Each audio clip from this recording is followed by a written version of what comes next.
এই মুহূর্তে চাঞ্চল্যকর খবর মুর্শিদাবাদের দমকলের মালিথাপাড়া এলাকায় গত রাতে চলে গুলি, সকালে বোমাবাজি ঘটনায় ব্যাপক চাঞ্চল্য মুর্শিদাবাদের দমকল মালিথাপাড়া এলাকায়। ঘটনাস্থলে বিশাল পুলিশ বাহিনী, পরিস্থিতি নিয়ন্ত্রণে আনতে চলল পুলিশি টহলদারি। জানা গেছে পুরনো বিবাদের জেরে দুই পক্ষের মধ্যে চলল গুলি ও বোমাবাজি।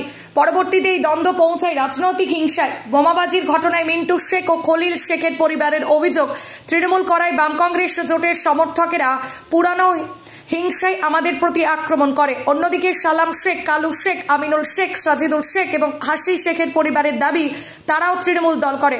ঘটনায় আতঙ্কিত পরিবারের পুরুষ সহ আক্রমণকারীর পরিবারের পুরুষেরাও পলাতক। সালামের দুই বেটা সালাম আর ওই পাড়া হচ্ছে হজরা আর জামাই কালু আর রানা, সবাই এখানে বম ফেলছে, গুলি ফায়ার করছে।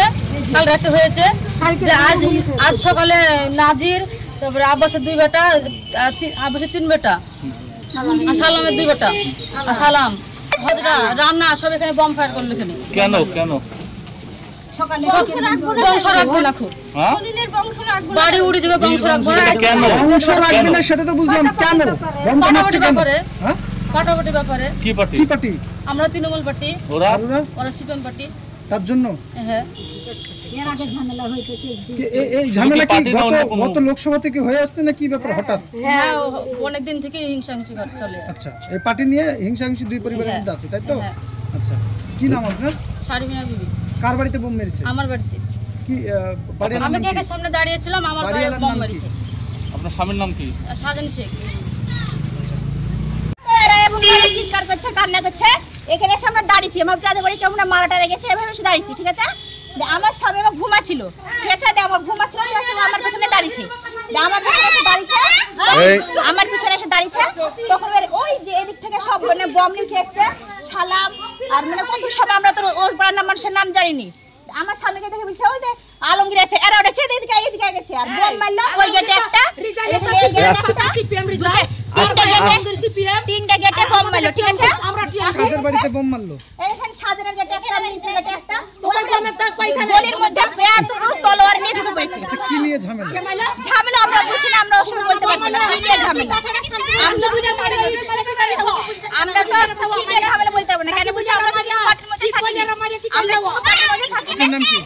আমার নাম হাফিজা খাতুন। আমি ভাই বাঁচাও, মরে গেল, ভাইকে বাঁচাও, বাঁচাও করছি। আমার ভাই মরে গেল, বাঁচাও গো, বাঁচাও গো, বাঁচাও গো। আর ওরা বুঝে আর ধুমিয়া দিলে আমরা টিকতে পারছি রে। আমরা বলছি বাঁচাও গো, আমার ভাই নাই গো, আমার বাপ নাই গো, দুই ভক্তি নাই, আমার মামুর বেটাকে মেরে ফেললো গো, বাঁচাও বাঁচাও করছি। আমার ভাই জানার বাগাতে পালিয়ে দিয়েছে, বাধ্য হয়ে ওরা এই পার আসিয়ে আমার ভাইদেরকে আন্ধার করেছে, বমের দিলে ভাইরা আমার টিকতে পারছে না, আমার ভাইদেরকে শেষ করে দিচ্ছে ওরা। ঝামেলার মূল কারণটা কি? আমার বোনকে মনে করছে না, আমার বোনকে নিয়ে বুঝছে মারিয়েছে, বুঝছে 2 লাখ লাগলে 3 লাখ লাগলে জরিমানা দিয়ে ঘরে ঘরে পেপার মীমাংসা করে নিব, নাইলে এমন জেল মারিয়া করে বম টম আন্ধার করে দিব, দিয়ে ওদেরকে দেশ থেকে দিয়ে দিব। ওদের দাবি তো আপনারা সিপিএম করে, অন্যরা তৃণমূল করেন। আমরা তৃণমূল কামটা দেয় না, ভোট দিতে দেয় না আমাদেরকে। আমার মারা গেছে ভূতে যায়, ওই বম লিয়া ছুরালে বসতে গেছে, আমাদের পক্ষে কোন পক্ষ আমাদের হতে দেয় না। আমার মায়ের ভয়, আমার আব্বা মারা গেছে, আমার ভাই নাই, ভোট দিতে দিল না, না দেয়নি। ওই তো ওই মুসলমানের চাই ছেলে এই দেশকে গ্রামকে ধ্বংস করলো। খলিল হচ্ছে একমাত্র মেন, বমে পুড়িয়ে যায়, ছারখার হয়ে যায়, এতদিনে মানুষ বয়স্ক হয়ে গেছে, ছেলেকে শিখাবে যে তোমরা হ্যাঁ ওরা কি পার্টি করে, শিপিং করতো,